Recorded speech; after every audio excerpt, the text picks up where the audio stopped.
Incident reignites the discussion over if, when, and how Bourbon Street should be blocked off to traffic. Chris Joseph reports that French Quarter and security leaders want a decision soon. Late Friday night, a crush of New Orleans police cars descended on Bourbon Street. A driver allegedly took advantage of the Bourbon and Conti intersection being opened by Cross Street, drove recklessly, hit an Orleans Parish deputy, and hospitalized an NOPD officer.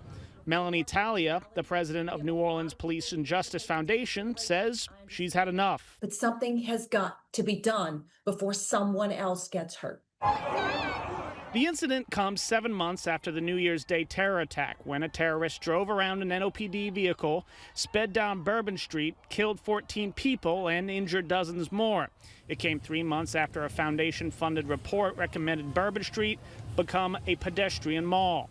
We do think that there is a way to pedestrianize Bourbon Street while taking into consideration our citizens, our residents of the French Quarter, our millions of visitors every year to the French Quarter, all of the special events that come to town. So far, no final decisions have been made, but barriers have been placed to block off portions of Bourbon Street during specific times.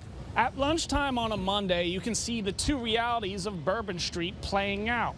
Cars being able to drive through an area where a terrorist attack happened just months ago, but at the same time, deliveries are being made to businesses so they can sell their products. New Orleans Police Superintendent Ann Kirkpatrick has publicly deferred to the city's elected leaders on how to act on any Bourbon Street closure. The city council has hesitated to make a decision, instead asking for a study on how the closure would impact traffic. But in the same time, I do think that it is important as a city for us to establish that things cannot be as they were. French Quarter Management District Security and Enforcement Committee Chair Christian Pendleton says reckless driving is a regular issue on Bourbon Street.